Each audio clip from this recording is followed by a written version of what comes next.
She was a single mother buried under medical bills trying to pay for one more week of her daughter's life. One desperate, accidental kiss in a dark museum resurrected a vampire king and tied his life to hers. Now his enemies want to purge his bloodline, and her sickly 6-year-old daughter is the last living heir. Lillian John didn't save a life. She bought an immortal's war, and now she is the only thing grounding the monster she saved. Welcome back, my beautiful family and friends. If you're hooked in and you're ready to enjoy this story, click subscribe and let me know in the comments where you're watching from, because tomorrow I'll be dropping another story just as thrilling as this one, and trust me, you won't want to miss it. The final notice from St. Jude's lay on the kitchen counter like a headstone. The number $42,000 overdue was a blur of black ink, cold and merciless. Lillian John picked it up and crumpled it into a tight ball, her knuckles white. She was drowning in medical debt, and the hospital, which once felt like a sanctuary, was now a debt collector ready to push her under. She walked to the only other sound in the tiny apartment, Lena's shallow, rattling breath. Lillian pressed her lips to her daughter's burning forehead, checking the fever she knew was always there, an invisible clock ticking down. Lena's frail body was small beneath the blankets. "It's okay, baby," Lillian whispered, kissing her again, a silent promise. "Mommy's going to fix this. Mommy always fixes it." Her phone buzzed, vibrating on the worn wood of the bedside table. Night shift confirmed. National Antiquities Museum. Private wing. Triple rate. Cash at dawn. Triple rate. It was a suspicious, absurd amount of money for a 4-hour shift cleaning a restricted area, but Lillian was beyond asking questions. Triple rate meant the next few doses of Lena's experimental medicine. It meant a stay of execution from the final notice. She pulled on her familiar, slightly too large brown uniform, the cotton itchy and comforting in its anonymity. Just the help. Invisible. Safe. The National Antiquities Museum was a cavern of old secrets, silent and echoing at 1 a.m. The security guard, a man she'd cleaned the lobby for 100 times, barely made eye contact as he pointed her toward the restricted access door. Violin wing. They're preparing for a new exhibit. Just clean the floor, don't touch the glass cases. And for God's sake, don't look at the king. Lillian pushed her cart past a sign that read Violin Dynasty, the lost monarch, and stepped into a chamber steeped in chill and ancient dread. The air hummed with dormant power. In the center, bathed in the sickly yellow glow of backup lamps, lay the exhibit. King Eric Violin V, encased in a transparent preservation sarcophagus, clad in intimidating crimson armor, his white hair fanned around his face. He looked impossibly handsome, less like a mummy and more like a sleeping god awaiting a tragedy. She started her work, her mind on Lena and the hospital notice. Vacuum the floor. Wipe the glass.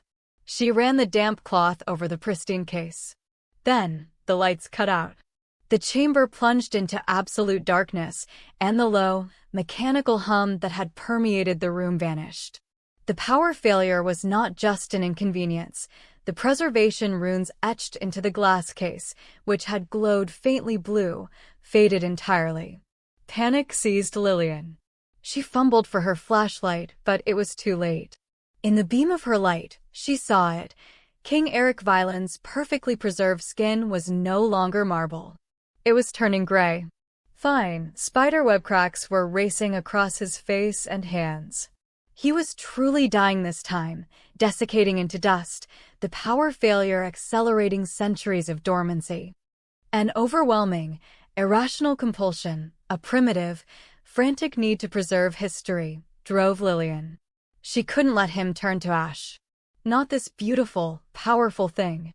With a desperate, animal cry, she swung her mop handle, smashing the thick glass of the sarcophagus. Shards rained down. Ignoring the cuts on her hands, she scrambled onto the stone slab. His lips were cold, bone-dry. "Wake up," she whispered, her voice cracking, pressing her mouth to his, forcing her own desperate breath, her very life force, into his lungs, performing CPR on a monster. She expected nothing. She got everything. A blinding, crimson shockwave of energy exploded from their shared kiss, throwing Lillian back against the wall. The runes on Eric's armor ignited like fire.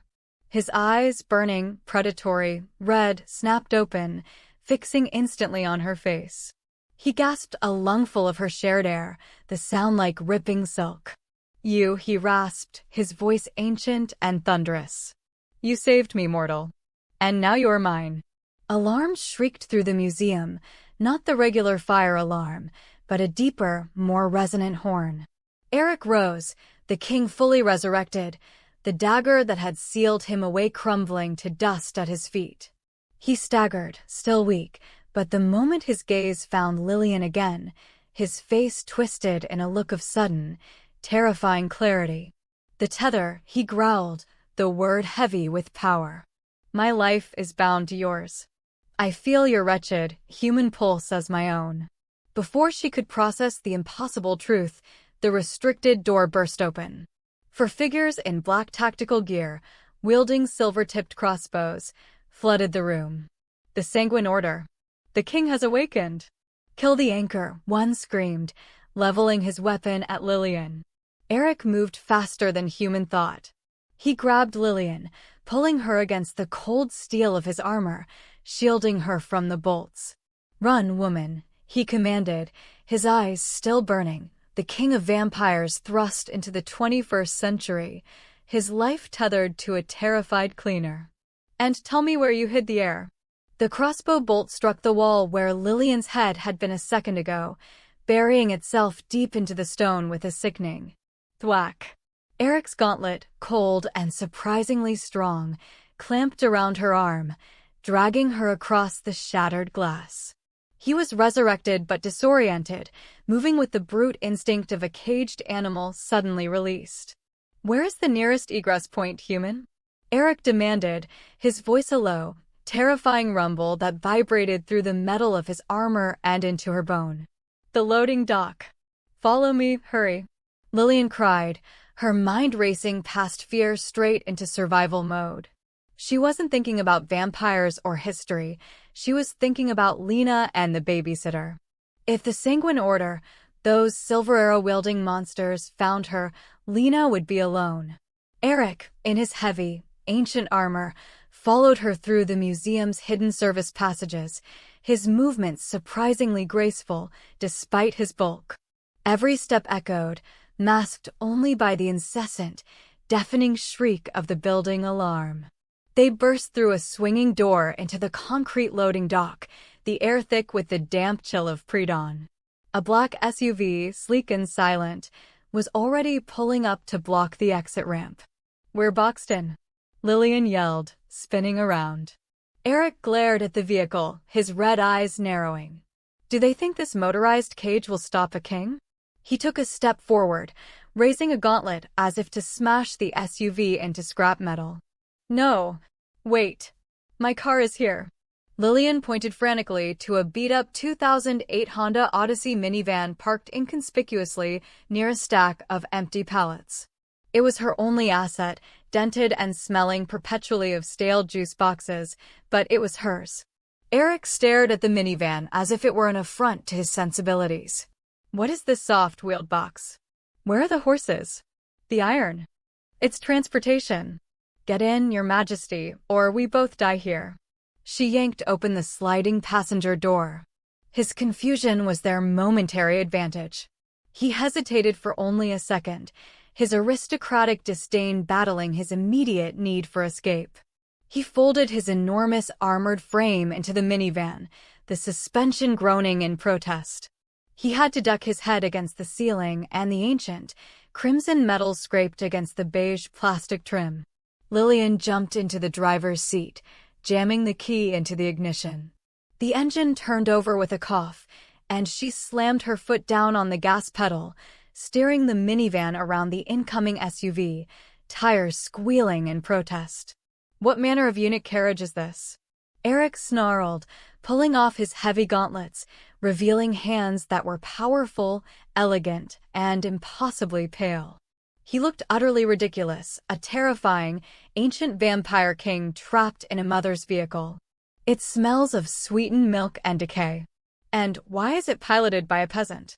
It's a minivan, Eric. And I'm not a peasant, I'm your lifeline. Now shut up and put on this seatbelt before I get a ticket. Lillian snapped, swerving onto the main road. The rush of adrenaline had wiped away all traces of her usual deference. She was suddenly just a mother protecting her child's future, and this idiot was jeopardizing it. Eric stared at the seatbelt strap, bewildered, before tossing it aside. I am bound to you by fate, woman. No common fabric will tether me. It's the law, she retorted, cutting him off before he could argue further. And where we're going, you need to be quiet and blend in. We're going to my apartment. He turned his head sharply. Your dwelling? Are you insane? We must find my loyalists, my stronghold. We are fugitives of war, not seeking refuge in a glorified outhouse. My daughter, Lena, is there, Lillian stated simply, the sound of her daughter's name cutting through his arrogance like a razor. I won't leave her. I will not choose your ancient war over my child. You want my cooperation, Eric? You want this soul tether to keep you alive? Then we get Lena first. End of discussion. Eric was silent for a long, terrifying moment as they raced through the dark suburbs. He studied her face, his silver-red eyes calculating. He seemed to realize, for the first time, that the human tethering his immortal life was not a slave, but a fiercely determined woman. Fine, he bit out, the concession bitter on his tongue. But if you lead us into a trap, I will not only kill your pursuers, I will drink you dry before I let them touch my line. They reached the rundown apartment complex 20 minutes later. Lillian left the minivan running in the shadow of a row of dilapidated mailboxes. Stay here. Do not move. Do not breathe on anyone, she ordered, pulling the emergency brake. Eric watched her go, a flicker of something unreadable, maybe concern, maybe just impatience, in his eyes. The moment she was gone, he was out of the minivan, armored feet silent on the cracked pavement. He stood beneath the flickering sodium lamp, the image of a majestic king misplaced in a modern slum. Lillian's apartment door was ajar. Mrs. Lee, the elderly babysitter, was asleep on the sofa, the television broadcasting static. Lillian gently shook her awake, pressing a wad of cash into her hand. Thank you, Mrs. Lee, emergency shift change. I'm taking her now. She rushed into the small bedroom. Lena was stirring, her cheeks flushed, a high, strained sound escaping her lips. Sha, Mommy's here, Lillian murmured, scooping the frail girl into her arms. Lena was heartbreakingly light. As Lillian turned to leave, the doorway was filled by the towering figure of King Eric. He moved slowly into the room, his eyes scanning the threadbare carpet, the posters on the wall, and the cheap medical equipment beside the bed, every detail seeming to infuriate him. But when his gaze finally settled on the sleeping, sickly child in Lillian's arms, he stopped dead. He did not look at the armor, the debts, or the danger outside. He stared only at Lena. A low, guttural sound, not of anger but of profound, agonizing recognition, escaped his chest. He took a staggering step forward. Lillian instinctively shielded Lena, drawing her daughter closer. Don't touch her. We need to go. Eric ignored her, his eyes locked on Lena's pale, sweat-damp face. He reached out a trembling finger, not to harm, but to trace the fine veins beneath her skin. He leaned in, taking a long, deep inhale of her scent, a mix of fever and the fragile, potent scent of ancestral power. His voice was barely a whisper, robbed of all its kingly authority, laced with 1,000 years of grief and shocking realization. Aster. He pulled back, staring at Lillian with wide, accusatory red eyes. She is dying, Eric whispered, the words heavy and terrible. Not from human ailment, but because her blood is too strong for her human heart. Her spirit is consuming her flesh, starved for the proper power. She is of my line. She is the heir.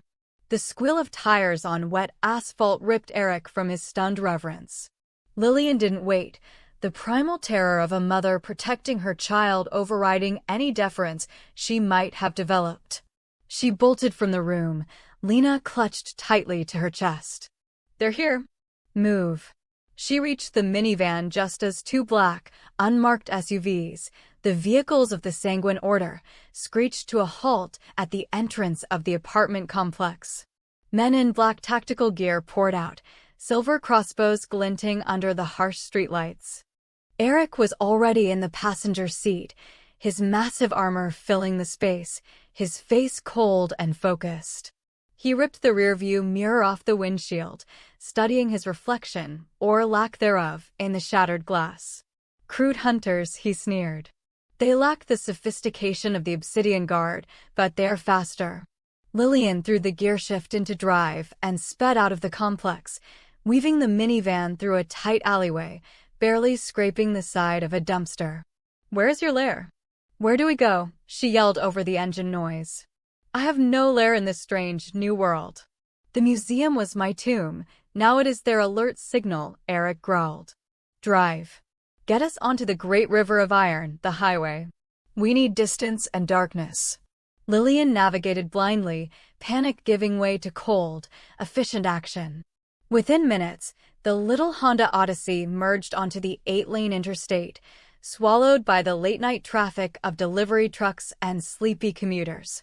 The minivan was filled with an unbearable, tense silence, broken only by Lena's labored breathing. The child was feverish, shivering violently despite the heater running full blast. Lillian risked a glance back. Lena's skin was paper white, almost translucent, and tiny, brittle red veins had begun to surface beneath her eyes. Mommy, I hurt, Lena whimpered, a thin, desolate sound. Lillian reached back, stroking her daughter's hair. I know, sweetie.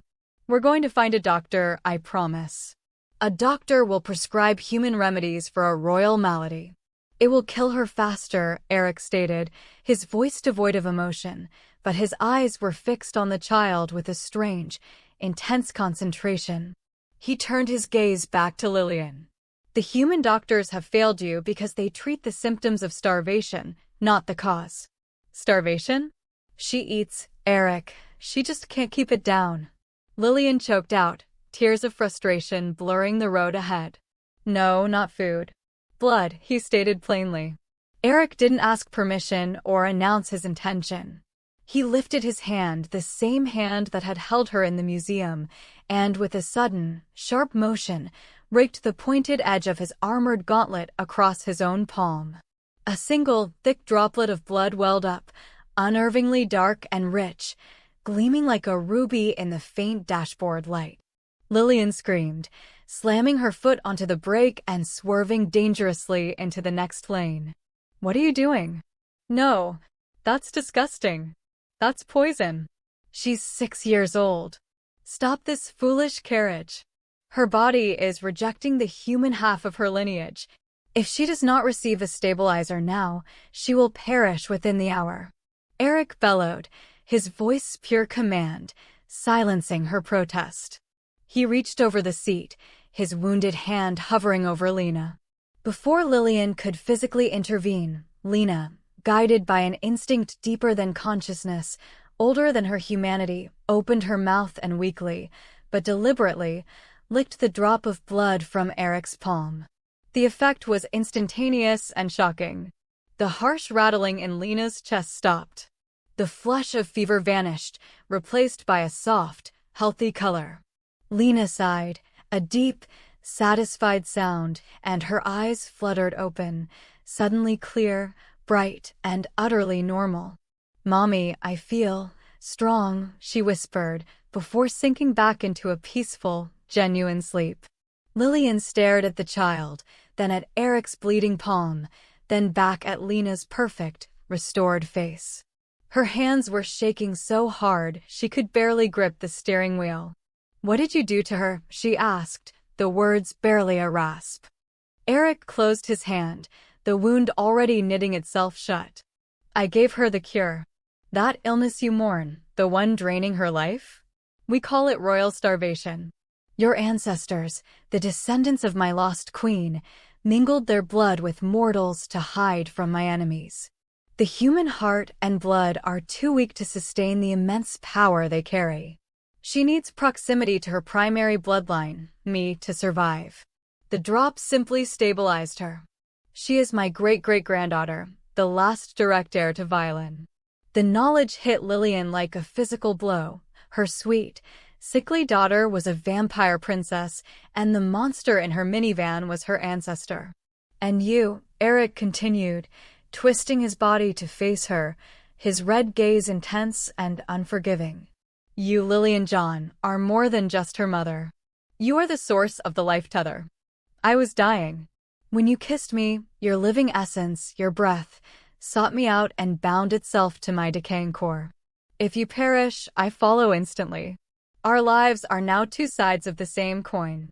As he spoke, a dull, throbbing ache suddenly flared in Lillian's left shoulder, the exact spot where Eric had taken a silver-tipped crossbow bolt centuries ago, a wound that was now a smooth, faint scar beneath his armor.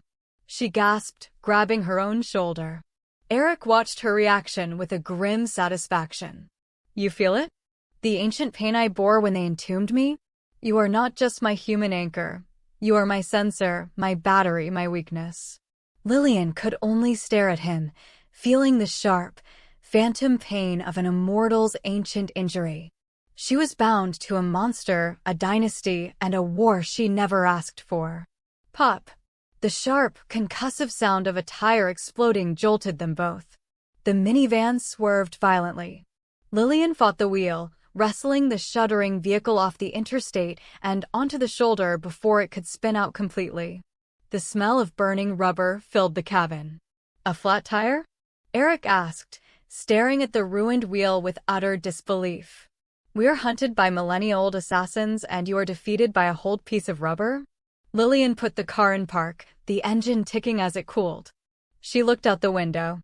They had stopped beside a deserted stretch of road, bathed in the lurid glow of a single neon sign advertising the Crossroads Motel, low rates. No questions. She closed her eyes, resting her head on the steering wheel. She was a cleaning lady, a debtor, a mother. Now she was the life support for a vampire king and the mother of a crown heir. Welcome to the modern world, Your Majesty, Lillian muttered, opening her door. We're stranded. The chill from the cracked pavement seeped into Lillian's uniform as she wrestled the flat tire with the pathetic little Jack from the minivan's trunk. Eric stood nearby, his crimson armor making him look like a spectacular, lethal sculpture, completely useless. He merely watched, his eyes narrowed in disdain, crossing his armored arms. This is an insult to my station, he finally declared, his voice cutting through the night air. A king should not be subjected to the repair of a common transport rig. Summon a servant to deal with this filth. The only servant here is me, and I'm busy saving our lives, one lug nut at a time, Lillian retorted, struggling against a rusted bolt. She was beyond being intimidated. He was just another chore on a very long list. And you can't summon anyone. You have no money, no phone, and you are literally an exhibit that came back to life. You're homeless. After 30 grueling minutes, she had replaced the tire with the spare, a donut that looked dangerously thin. They were running on borrowed time and borrowed rubber. The Crossroads Motel lobby was faded, smelled of industrial cleaner and stale cigarette smoke, and was staffed by a weary-looking night clerk. Lillian filled out the registration card for room 4B, paying the $65 cash she had salvaged from her purse.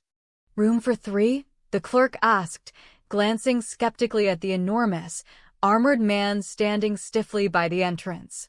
He's my security consultant, Lillian lied smoothly. She shoved the cheap key card into Eric's armored hand. He stared at it, turning the flimsy plastic over and over. What crude token is this? Where's the iron key? The lock is insulted. When they reached room 4B, the door refused to open. Eric let out a guttural sound of frustration and raised his fist, prepared to smash the modern lock into splinters. Don't you dare. It's a key card, you slide it in. Lillian hissed, grabbing his wrist and demonstrating. The door clicked open, revealing a room that was simultaneously depressing and glorious. 2 double beds covered in thin floral spreads, a buzzing air conditioning unit, and a massive, ugly television bolted to the wall. Lena, who had slept peacefully through the drive, suddenly burst with energy, her eyes wide and bright. Eric's blood had worked a terrifying miracle. She sprinted to the beds and began jumping, her small face alight with joy. For a split second, as she laughed, her eyes flashed an alarming, predatory red before settling back into their normal brown. Lillian froze, watching the manifestation of the cure. "She is magnificent," Eric said, watching the child with an air of possessive pride. "The royal starvation is arrested. Her power is beginning to coalesce. Let her enjoy her strength. It is her birthright." Lillian pulled Eric toward the bathroom, away from Lena. "We have to talk about your armor. It's drawing too much attention. And you need to rest. If you collapse, I lose the tether and we both die." She needed him weak enough to control, but strong enough to defend. To heal, he needed to shed the steel. It took 10 agonizing minutes to figure out the complex series of clasps and leather straps that held the crimson armor in place. Lillian's fingers were shaking as she unbuckled the heavy chest plate. The cold metal clanged loudly as Eric stepped out of it. Underneath, he wore simple black trousers and a tunic that looked like expensive silk. His body was lean, corded with ancient power and flawless, except for a deep, healed scar running diagonally across his ribs, a relic of a long-ago battle. Lillian reached for the first aid kit she always carried for Lena. "You said you felt pain from an old wound. Where?" Eric indicated the line on his ribs. "The wound itself is gone, healed millennia ago by my own blood. But you, through the tether, must bear the echo of its agony." Lillian gently unwrapped a small alcohol wipe. "I still need to clean it. We're in a low-rate motel. I don't want you catching tetanus."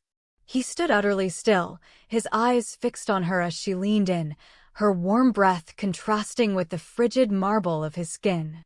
The silence in the tiny motel room was thick, charged with the dangerous proximity of their bodies. Lillian swabbed the scar, the cotton brushing against his hard, cool flesh. The simple, intimate action felt overwhelmingly potent. Her own skin tingled, a side effect of the tether, a dizzying current of connection that had nothing to do with CPR and everything to do with desire. Eric's voice dropped to a husky whisper. "You have a startling lack of fear, cleaner. Most humans collapse simply from standing in my presence. Yet you tend my flesh." "I'm a single mom," Lillian said, meeting his gaze. "Fear is expensive. I can't afford it." Later, while Lillian tried to organize her few belongings and Eric sat on the edge of the bed, Lena finally exhausted herself and drifted into a deep sleep, her breathing even and perfect. Eric had turned on the television. The local news was covering a city council debate. "What abomination is this?" Eric snarled, pointing at the screen where 2 middle-aged men were screaming at each other about garbage collection fees. "These peasants, these commoners, presume to rule the city? Where is the king's authority? Who dared to dismantle the monarchy?" "It's called democracy," Lillian explained wearily, folding a T-shirt. "The people vote. They elect leaders." Eric threw his head back and laughed, a cold, sharp sound. "Absurd. You allow the cattle to manage the pasture? This is anarchy masquerading as order. I shall restore the true authority and put an end to this voting nonsense." His reaction was so archaic and infuriatingly arrogant that Lillian finally snapped. "This nonsense is why you were preserved in a museum instead of being burned alive. You may be a king, but you are a relic. If you can't grasp the concept of an elected official, how are you going to protect your heir from actual assassins?" The question stunned him into silence. He looked down at his bare hands, then at the sleeping child, then at Lillian. The king who saw only cattle was forced to rely on the human woman who had saved him. As the motel room light flickered, casting long shadows across the floor, Lillian stared at the phone she desperately wanted to use, to call a friend, to check her voicemail, to try and retrieve her old life. But she couldn't. She looked at Eric, the majestic monster, and Lena, the healthy, dangerous heir.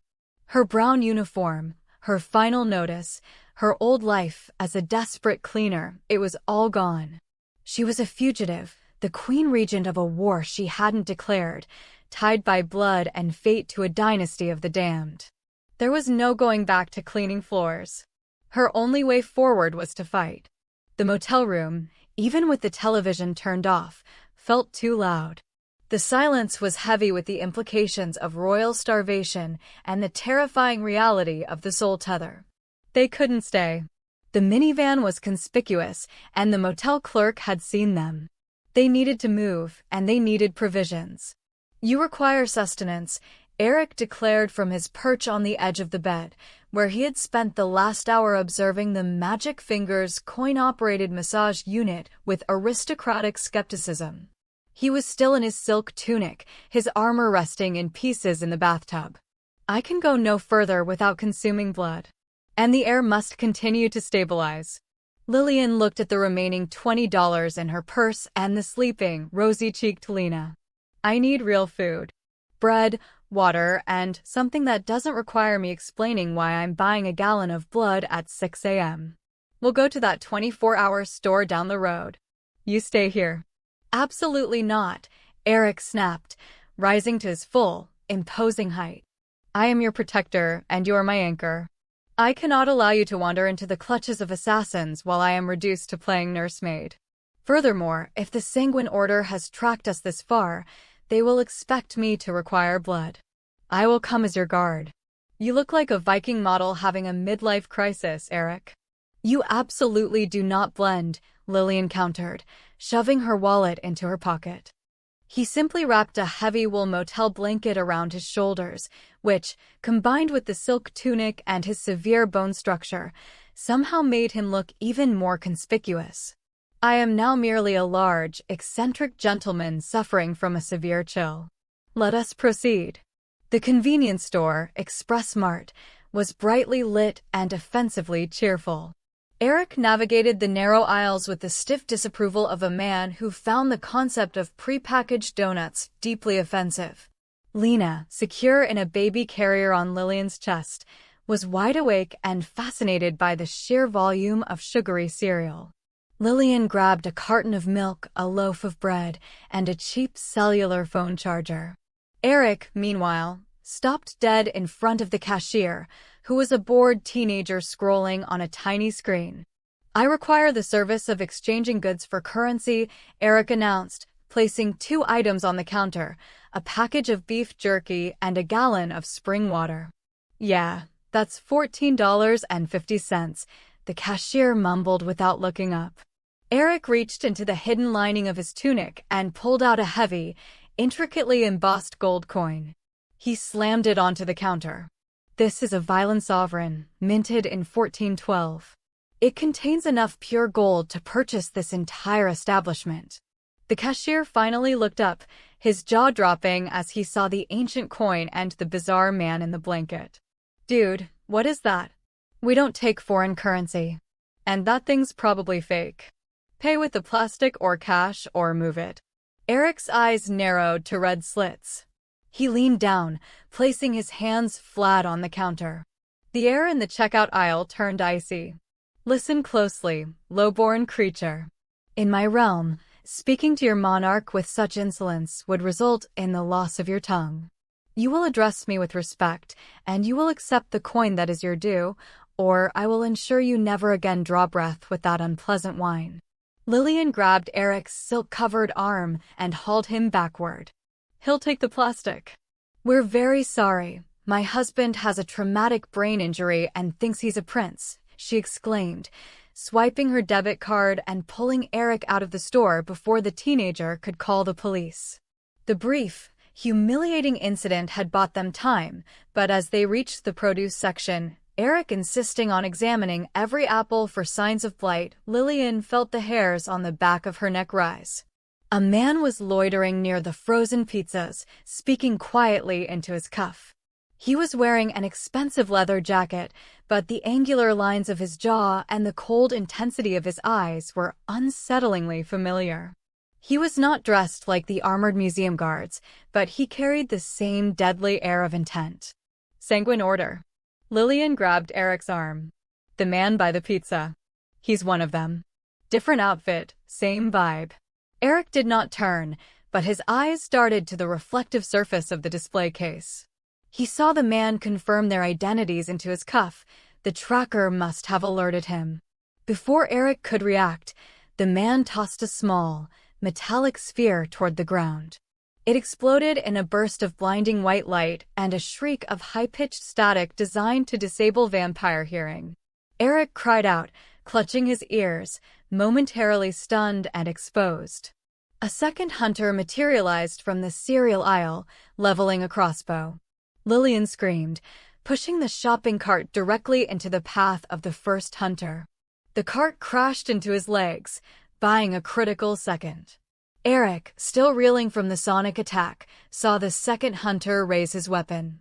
Eric's eyes landed on the long, wooden mop handle leaning against a nearby wall, placed there by a night staff member. With a powerful surge, the king of vampires snatched the mop, tearing off the dirty cotton head. He lunged, driving the sharp, splintered end of the handle forward like a spear. It pierced the chest of the second hunter with a wet, tearing sound. The hunter dropped his crossbow, his eyes widening in shock before he collapsed, lifeless. The first hunter scrambled back up, drawing a silver-coated knife, his eyes fixed on the powerful vampire. But Eric was still recovering from the sonic attack, his movements sluggish and pained. The tether. Lillian felt the intense, burning pressure behind his eyes, a spike of sharp pain in her own temple. He was weak. Lillian spun around, her eyes desperate, landing on the cleaning supplies aisle. She snatched a large plastic bottle of industrial bleach and, without hesitation, uncapped it and sprayed a blinding stream directly into the face of the first hunter. The man howled, clutching his eyes, the toxic chemicals burning his flesh. The momentary blinding attack was all the time Eric needed. He recovered, ripping the bloodied mop handle from the fallen hunter and slamming it down with brutal force onto the bleached man's neck, silencing him instantly. Silence descended once more on the produce aisle, broken only by the wail of Lena, who had woken up screaming from the noise. Lillian, breathing hard, pulled Lena out of the carrier. "It's okay, baby, it's okay. Just a bad dream." She was shaking, but adrenaline kept her functional. Eric stood over the bodies, his silk tunic now stained with blood and bleach. He looked at Lillian, his expression a mixture of grudging respect and shock. "You use poison," he observed, his voice stark. "A brutal, effective tactic. Your commoner weapons are unexpectedly lethal. Survival is brutal, Eric." "They found us too fast," Lillian whispered, looking around at the surveillance cameras. "The store cameras would have captured everything." "How?" "We didn't leave a trail." Eric's gaze tracked to her pocket, where her inexpensive cell phone, the one she had used to get the cleaning job, lay. "The small device you carry. The one that allowed the clerk to steal your wealth. It carries a signature. They followed the trace of your electric voice." Lillian looked at the cheap phone, the last physical link to her normal life, the thing she had clung to. It was the tracking beacon. The reason her daughter was in danger. She pulled it out and looked at it one last time, at the photo of her and Lena smiling on the lock screen. Then, with a furious cry, she raised her heel and brought it down with all her force, smashing the phone into a million glittering pieces on the cold tile floor. "We need to vanish," Lillian declared, her voice cold and resolved.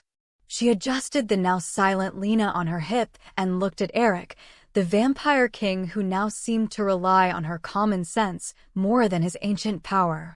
"We're not safe above ground. You said your enemies were the Obsidian Guard and traitors. You must have old loyalists. Hidden ones." Where did the ancient kings hide when the city was besieged? Eric stared at the remnants of the device. Beneath it, the forgotten tunnels. We need to go underground. The minivan was left abandoned 3 blocks from the express mart, its flat donut tire a final, pathetic surrender to their sudden, chaotic flight. Lillian carried Lena, wrapped tightly in the motel blanket, while Eric, still in his silk tunic but with the heavy gauntlets back on, led the way. He moved with a purpose she hadn't seen before, his knowledge of the ancient city's geography surging back to him. He guided them not toward the grand, recognizable landmarks of the modern metropolis, but toward its forgotten edges, a maze of loading docks, derelict warehouses, and abandoned industrial tracks near the river. "Where are we going?" Lillian whispered, breathless, acutely aware of the bloodied shirt she was wearing and the silent, deadly weight of the king beside her. "The veins of the city," Eric answered, his eyes sharp. "Beneath the splendor you humans have built, we laid a foundation of stone and shadow. The tunnels, the forgotten ways, they are the only places that resist the electric signature of this age. Where the king hides, his most loyal soldiers follow." They stopped at the mouth of an abandoned, graffitied subway station, sealed decades ago during a city revitalization project.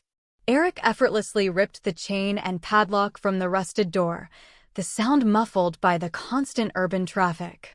A gust of frigid, stagnant air wafted up from the black void. "We descend," Eric announced, stepping into the darkness without hesitation. Lillian followed, the smell of damp earth and mold overwhelming. The stairs were slick, worn marble. Once at the bottom, they found themselves in a vast, silent terminal where trains hadn't run in 50 years. The tracks were overgrown with moss and the air was heavy with decay. Eric stopped beneath a broken ceiling panel where a single, weak shaft of light pierced the gloom. He pressed a specific combination of bricks on the wall, and a section of the cold stone grindingly slid inward, revealing a narrow, pitch-black passage. "Welcome," Eric said, his voice echoing in the tunnel, to the stronghold of the Iron Guard. The passage opened into a hidden subterranean vault, a vast, cavernous room that felt like the belly of the city. It was dimly lit by flickering oil lamps, and the air here, unlike the subway, was dry and fiercely cold. And it was inhabited. Figures emerged from the shadows, pale, gaunt vampires, clad in hardened leather and bearing weapons that looked centuries old, great swords and axes. They were fierce, their eyes cautious, and their faces etched with the squalor and deprivation of a lifetime spent in hiding. They were the remnants of Eric's ancient army, living like rats while the usurper, Lord Valerius, enjoyed the opulent surface world. The vampires, the Iron Guard, immediately dropped to one knee when they saw Eric, recognizing the king even without his full armor. A wave of reverence and relief washed through the chamber. "My king, the rumors are true. You live," cried a large, imposing vampire with a scarred face, clearly the leader. Eric nodded, accepting their fealty. "I live, General Varos, by a miracle and a human tether." Varos's attention immediately shifted to Lillian and Lena. His eyes narrowed with suspicion, settling on Lillian's cheap uniform and the bloodstains from the fight. The relief in the room instantly vanished, replaced by hostility. "A human," Varos hissed, rising to his full height. "You bring a mortal woman and a sickly child into the stronghold, sire? She smells of the surface and weakness. Is this some peasant concubine you collected?" The other guard members muttered their agreement. Lillian felt the full weight of their 1,000-year-old disdain. She was the dirt beneath their fingernails, an infection. Eric stepped forward, placing a hand on the small of Lillian's back, a possessive gesture that both defended and confined her. "Varos, silence," Eric commanded, his voice sharp and absolute. "This woman is Lillian John. She is not a concubine, she is my soul tether. She resurrected me from dust by giving me her life essence. If she dies, I die. She is, by decree of the blood bond, the most vital creature in this entire dynasty." Treat her as you would me. Varos's skeptical gaze swept over Lillian. His lip curled, but the command of the king was sacrosanct. He dropped his head in a curt nod. And the child? Varos asked, his eyes lingering on Lena, who was still asleep but stirring restlessly, comforted by Eric's nearby presence. Eric reached out and gently moved the blanket, revealing Lena's face. The child is the reason I came back. General, behold Lena John, the last living descendant of Queen Esther. She carries the royal bloodline. She is the true, undisputed heir. At the confirmation of the bloodline, the entire Iron Guard, their faces suddenly illuminated by the ancient flame of loyalty, dropped to both knees. The sound of dozens of armored knees hitting the cold stone floor was thunderous. The Queen returns. All hail the blood. Varos roared, bowing his head until his brow touched the dust. Lillian watched, holding her daughter, feeling utterly isolated. They knelt to Eric, their king. They knelt to Lena, their queen. But they saw Lillian? They saw her as an incubator, a vessel that had accidentally held the sacred blood. She was still just the help, even in the heart of an immortal kingdom. Her status had been elevated not by her strength or love, but by her utility. She was the mother, the protector, the person who made the painful sacrifices, yet Eric had to command them to treat her with respect because she was his anchor, not their matriarch. Eric sensed her silent withdrawal, the flash of hurt in her eyes. He gently pulled her away from the kneeling guard, drawing her into a private corner of the cavern. Do not mistake their arrogance for disrespect to you, Lillian, Eric murmured, his voice softening only for her. They are beasts, broken by centuries of hiding. They comprehend only power and blood. They treat me like a battery, Lillian whispered back, her voice tight with resentment. They don't see the mother who kept her alive when your bloodline starved her. They see a necessary tool. Eric lifted a hand, and his fingertips gently touched the scar on his own ribs, the spot where she had felt the tethered pain. He looked her straight in the eyes, his red gaze intense and utterly sincere. I know what you are, Lillian. I know you're furious, and I deserve your fury. But listen to me. They see a vessel. I see the breath of my life. You are not just a vessel. You are the reason I stand, the light in this unending darkness. You are not just a tool or a vessel or an incubator. He stepped closer, speaking the words for her and for the shadow of Varos who watched them from across the cavern. She is not just a vessel, Eric declared, loud enough for the general to hear, his voice ringing with protective authority. She is my breath. She is the ground I walk on. Harm a single hair on her head, and the new reign ends before it begins. The declaration silenced any dissent. The Iron Guard accepted the word of their king. But as Eric turned to begin instructing Varos, one of the younger, silent vampires, his eyes wide and eager, slipped away from the group. He moved through a side tunnel and, pulling out a small, nondescript satellite phone, a piece of modern technology Eric had failed to notice, he quickly typed a cryptic, two-word message. Found. Air. The signal was faint, but it was enough. The message flew up through the city's old ventilation shafts, bypassing the subway's dead zones, and landed directly in the hands of the King of the Shadows, Lord Valerius. The following days in the subterranean vault were a blur of training, tension, and the claustrophobic weight of being constantly underground. The Iron Guard, stripped of their ancient duties, were restless, but the presence of their king and the genuine, undeniable glow of the air, Lena, instilled a fierce new discipline. Eric, now clad in simple, practical leather armor salvaged from the guard's stores, dedicated his time to the terrifying education of his great-great-granddaughter. Lena's health was miraculous. She was radiant, her frail body replaced by surprising vigor. The air is thick with life force, air, Eric instructed, his voice firm yet patient, as Lena effortlessly lifted a stack of heavy, old track ties. You must learn to pull on it, not consume it all at once. Like drawing a sword, not shattering the sheath. Lena was a natural, her movements becoming smoother, her child's strength growing exponentially.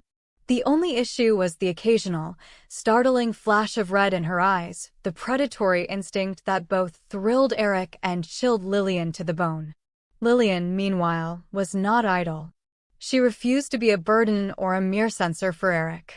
General Varos, though grudgingly, taught her how to handle a repeater crossbow, a brutal, simple weapon loaded with silver-tipped bolts.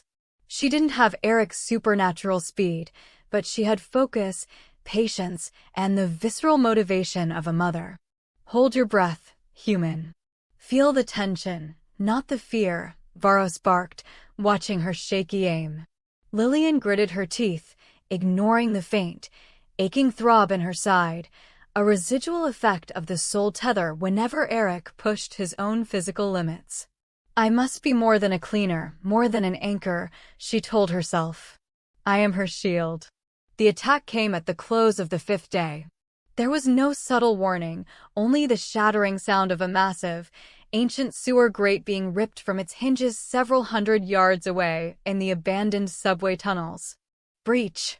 They're in the secondary sector.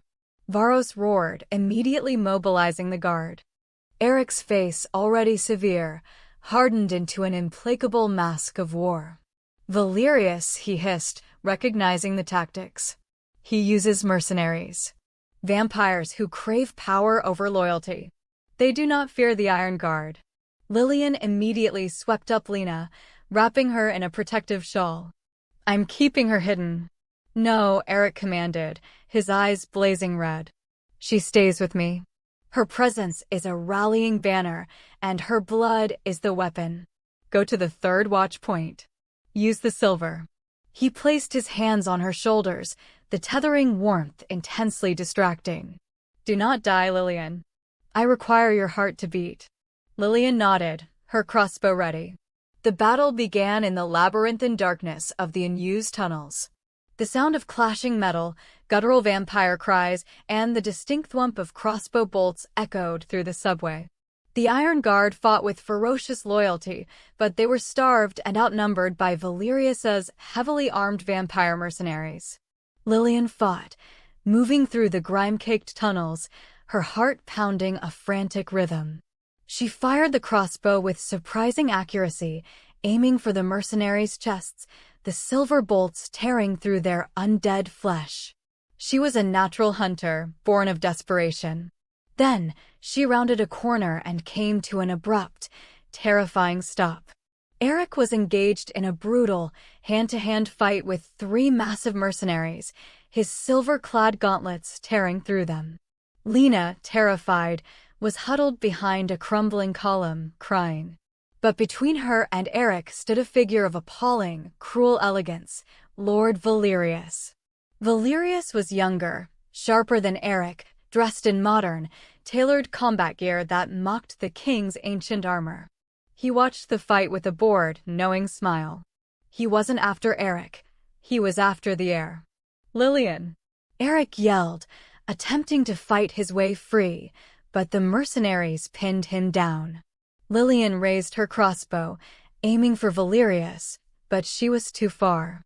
Valerius stepped past the carnage, moving toward Lena with a casual, predatory grace. Lena let out a thin scream and pushed a burst of raw, untrained power, a shimmering, crimson shockwave that knocked Valerius back a step. Valerius laughed, a cold, terrible sound. Magnificent. So much power in such a fragile shell. She will make a splendid weapon, or a magnificent sacrifice. He moved again, faster this time, seizing Lena before Eric could break free. No! Lillian screamed, dropping her crossbow and sprinting toward them, a useless cry that did nothing to stop the inevitable. Suddenly, Eric went utterly berserk. He let out a shriek of pure, primal rage. He was pinned, yet his strength seemed to multiply tenfold.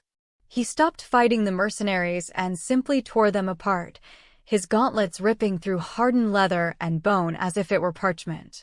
The force was so immense that the nearby tunnel wall cracked. Lillian felt it simultaneously, a burning, dizzying wave of agonizing energy that surged through the soul tether, causing her to collapse to her knees. Eric was drawing power, vast, dangerous, life-threatening power, directly from her core to fuel his rage. He was using her like an emergency battery. Eric launched himself at Valerius, but the usurper was too quick. With the effortless brutality of a cat playing with a mouse, Valerius smashed a silver-plated baton into Eric's side, striking the very spot where Lillian had felt the original pain. Eric roared, staggering backward. Valerius simply held the crying, struggling Lena securely against his hip. It seems the ancient king is slowed by his dependence on a human life, Valerius sneered, his eyes glittering with triumph. Do not worry, old one. I will care for the child. Her blood will cure the starvation of this entire city, and her heritage will solidify my throne. Valerius threw a smoke bomb onto the ground, a thick, nauseating cloud that choked the tunnels. When the smoke cleared, Eric was on his knees, panting, the brutal blow from the baton leaving him momentarily incapacitated. Varos and the remaining guard were rushing to his side. Lena was gone. Lillian, coughing violently, scrambled to Eric's side, ignoring the crippling ache in her chest. Eric. Lena. Eric looked up, his face a mask of defeat and fury, his eyes devoid of light. He took her. He found the air. A glint of metal caught Lillian's eye. Valerius had left something behind, carefully taped to the tunnel wall, a thick piece of cardstock, pristine and utterly out of place in the grime. Lillian ripped it down. Written in elegant script, mocking and final, were 5 words. The crown for the girl at midnight. The stronghold of the Iron Guard was silent, choked with the smell of spilled blood and defeat. Eric sat on a stone slab, his magnificent head bowed, his silk tunic torn, and his body radiating the raw, searing pain that the soul tether relayed directly into Lillian's own exhausted frame. He wasn't just grieving for the heir, he was consumed by the humiliation of being defeated by a usurper. General Varos and the remaining loyalists watched their king with grim, helpless faces.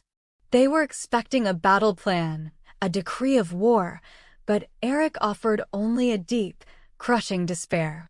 The girl is gone, Eric finally rasped, his voice hollow.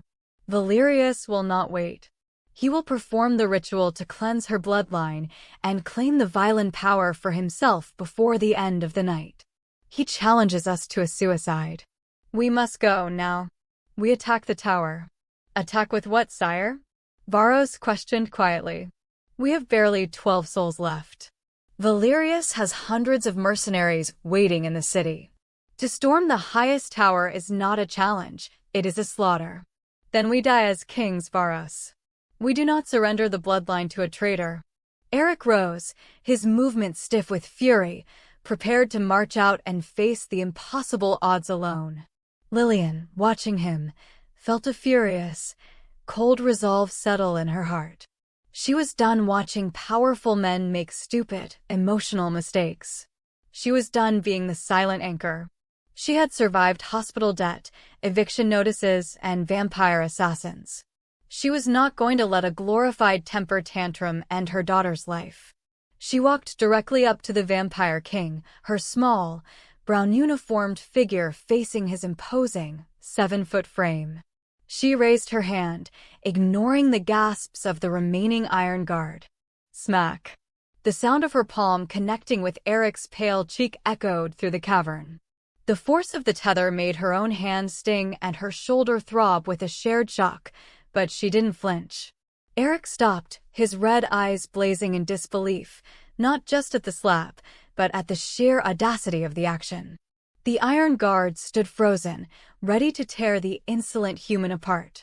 We don't die, Eric Violin, Lillian said, her voice sharp and steady, cutting through his despair.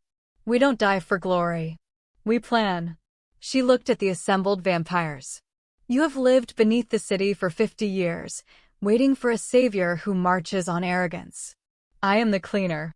I have cleaned the trash of the city for 10 years. I know the weak points. I know the shortcuts. Lillian crumpled Valerius's note in her hand. The crown for the girl at midnight. Where is Valerius holding her? Varro spoke, his voice full of stunned respect. He seized the city's highest point 3 years ago. The old Vesper Tower downtown. It is his fortress, his throne. I know the Vesper Tower, Lillian said, her eyes narrowing in concentration. I cleaned the executive suites there for 3 months before they fired my agency. I know every air duct, every service elevator, and every closet on every floor up to 75.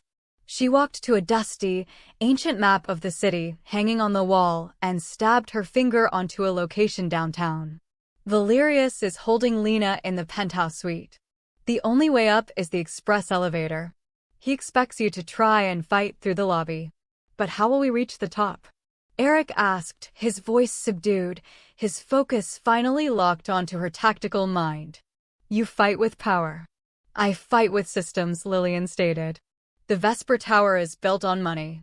It is maintained by chemicals and pipes. I remember the fire suppression system for the top floors. It runs off a dedicated water tank on the roof. We don't fight his army, we drown his fortress. Lillian looked at the Iron Guard. What is the greatest weakness to a vampire besides silver and sunlight? Holy water, Varos growled. The consecrated blessing of the human church. It burns us, King. A plan, utterly insane and brutally efficient, began to form in Lillian's mind, built on janitorial logistics and common faith. We need holy water. A lot of it. Enough to flood a penthouse suite, Lillian declared. And a way to deliver it. She instructed Varos to send 2 loyalists into the surface world to locate the largest container they could find and fill it at the city's oldest cathedral, forcing the ancient vampires to interact with the symbol of mortal faith. The Iron Guard will enter the building in 2 stages, Lillian continued, tracing a route on the dusty map with her finger.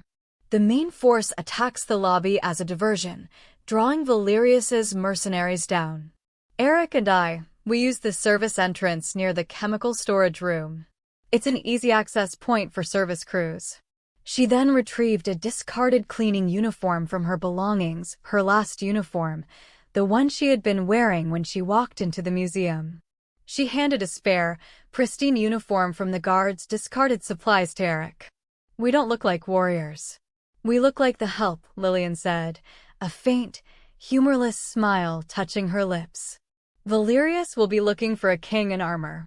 He won't notice a cleaner and her large, silent assistant pushing a cart. An hour before midnight, the small, desperate counterattack was ready. The container of water, now blessed by a bewildered but cooperative priest who thought he was dealing with an emergency baptism, was secured on a cleaning cart along with mops and squeegees. Eric was utterly unrecognizable. He was wearing a drab janitor's polo, the fabric stretching tight over his muscular frame, and a pair of ill-fitting service trousers. The heavy silver gauntlets were concealed beneath thick rubber cleaning gloves. His long white hair was tied back under a baseball cap that read, Vesper Services. The king of vampires looked like a very bored, very tall janitor. Lillian, in her own brown uniform, pushed the cart containing their payload, the holy water, and the tools of her former trade. The irony was heavy, almost suffocating. They entered the Vesper Tower service entrance unchallenged. The mercenaries securing the perimeter saw a cleaning crew and barely gave them a glance, focused instead on the anticipated attack from Eric's forces on the main street. Lillian and Eric navigated the service corridors with chilling ease. Lillian knew the layout perfectly, leading them past storage closets and laundry rooms. The tank is on the roof, but the control valve for the penthouse sprinkler system is on floor 75, she whispered as they reached the elevator. We go to 75. We rig the tank with the holy water, and we wait for my signal. The service elevator clanked upward. Lillian felt the cold dread and the familiar ache of the tether. She was terrified, but she was in her element. She knew these buildings better than any fortress. On the 75th floor, they found the service room containing the fire suppression controls. Lillian worked swiftly and silently, disconnecting the main water line and using a small, high-pressure pump salvaged by the Iron Guard to inject the entire container of holy water into the penthouse's dedicated sprinkler tank. Eric stood guard, his eyes red and watchful, the service cap barely concealing his regal fury. He watched her work, the cleaner rigging the final, deadly trap for his enemy. "It is done," Lillian whispered, checking her watch. It was 11:55 p.m. "The crown for the girl at midnight," Eric murmured, his voice deadly. They took the final flight of stairs to the penthouse. Lillian found the activation switch for the suppression system and looked at the heavy steel door. This was it. The culmination of a mother's debt and a king's exile. "Ready, Your Majesty?" Lillian asked, adjusting her baseball cap. Eric looked down at the cleaning uniform, then back at his human anchor. He reached out and gently squeezed her hand, the warmth shocking against her cold skin. "Lead the way, Lillian," the king said. "This is your domain." Lillian pushed the heavy steel door open, Eric right behind her. They stepped out of the service stairwell and into the hushed opulence of the penthouse suite.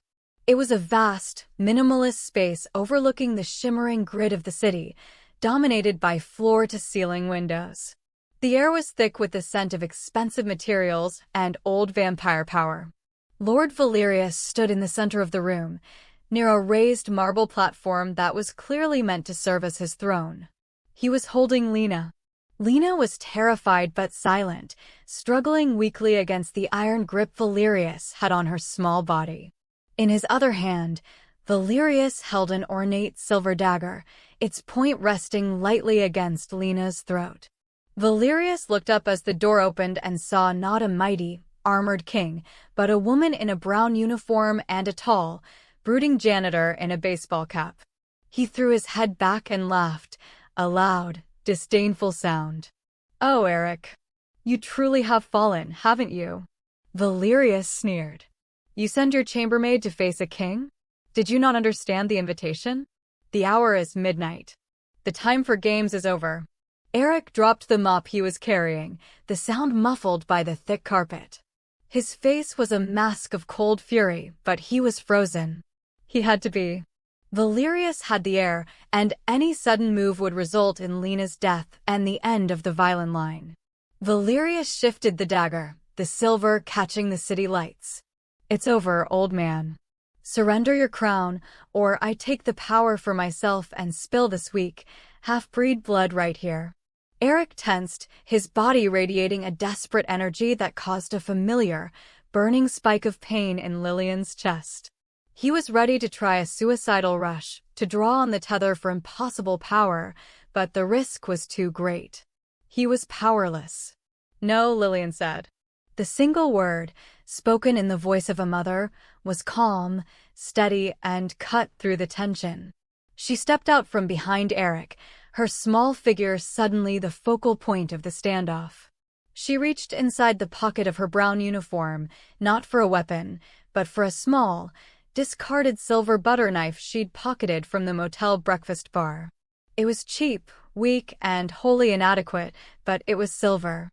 Lillian brought the point of the knife up and pressed it hard against the left side of her own chest, directly over her heart.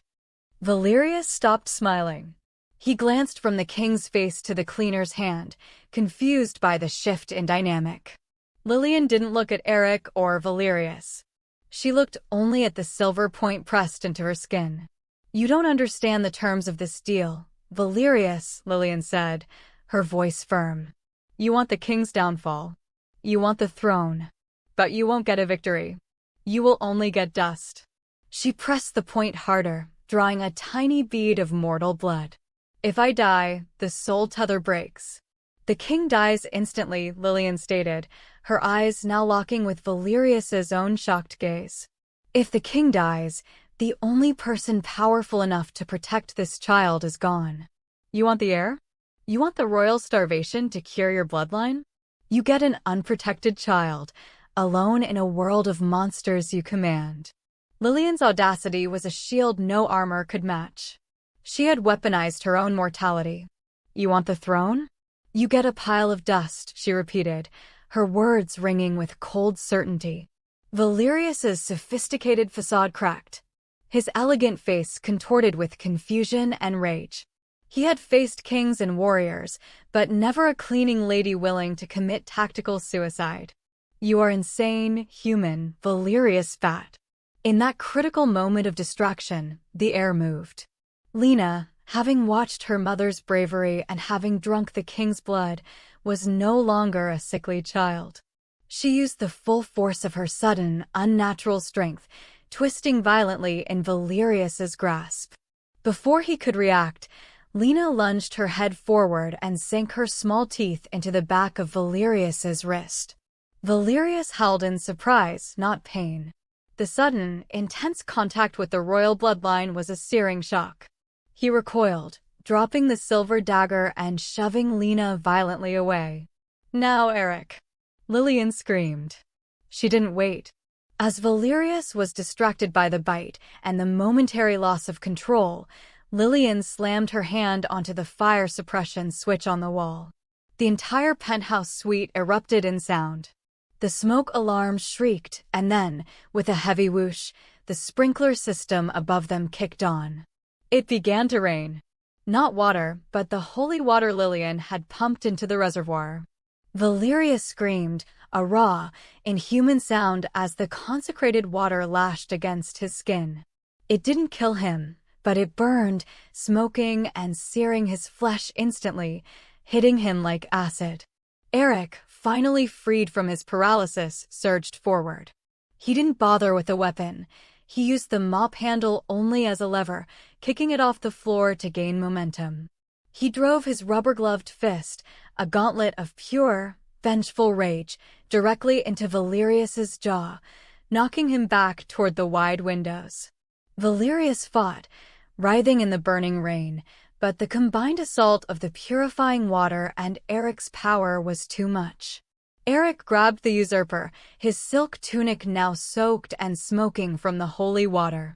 "You thought to claim the bloodline I died to protect." Eric roared, his eyes blazing with the fury of 1,000 years. He hauled Valerius to the floor and raised his gauntlet for the final blow. Valerius, burning and beaten, stared up in terror. "Spare him," Lillian gasped, dropping the silver knife and rushing to shield Lena. "Spare the blood of the king. He dies anyway, by his own treason." Eric looked at the woman who had just offered her life to save his throne. He looked at the usurper who had threatened his heir. He lowered his fist, but delivered a final, concussive kick that shattered several of Valerius's ribs. "Live in shame, traitor," Eric spat, before turning his back on the whimpering villain. "And burn in the presence of my queen." The remaining vampires, the few mercenaries who had followed Valerius up to the penthouse, dropped their weapons. They watched the man who had defeated them, the true king, and the woman, soaked and shivering, who had made the victory possible.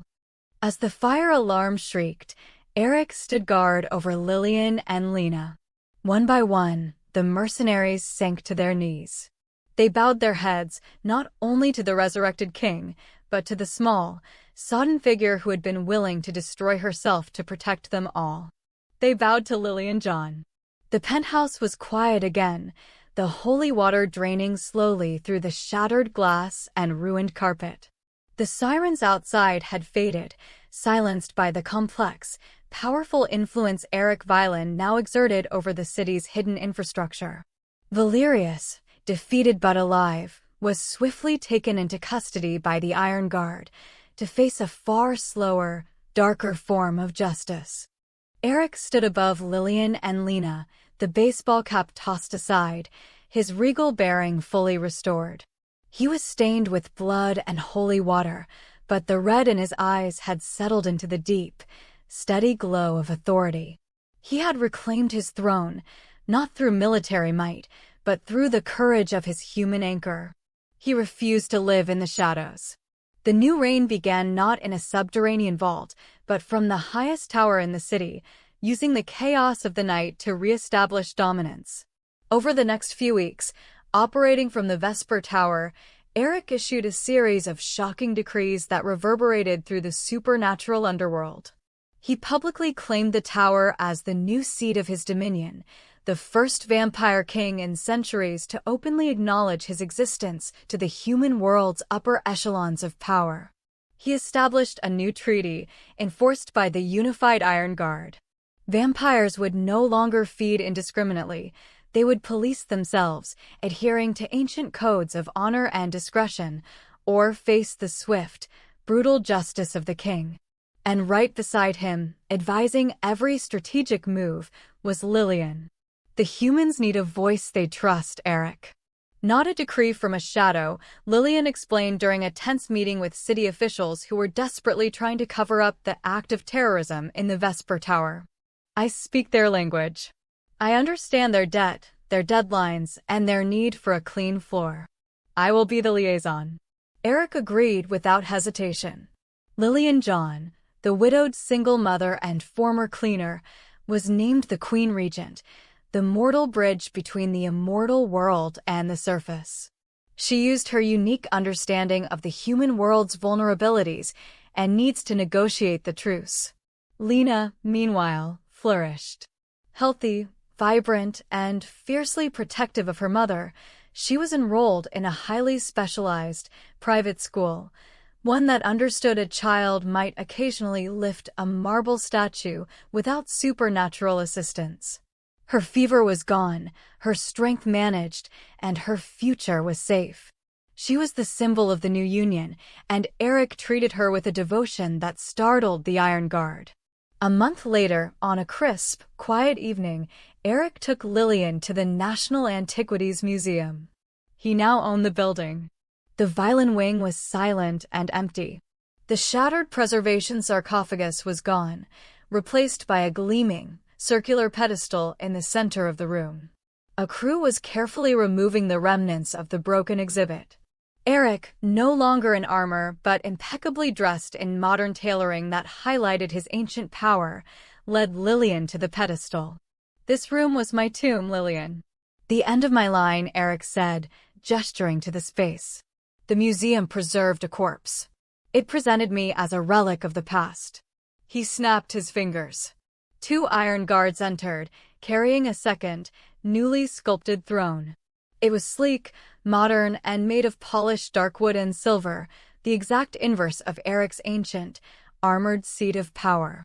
The guards placed the throne on the pedestal, slightly lower than a companion throne that Eric was commissioning for himself, but designed to sit directly in the center of the exhibit space. Eric turned to her, his red eyes soft with an emotion that transcended centuries. "I do not need a queen for the kingdom, Lillian. Varos has the kingdom. I need you for me," he confessed, his voice dropping to a low, powerful tone. "You are not my vessel, you are my sanity. You are the only person who did not look upon me and see a king, but a patient to be saved. You are the tether that taught the monster how to serve."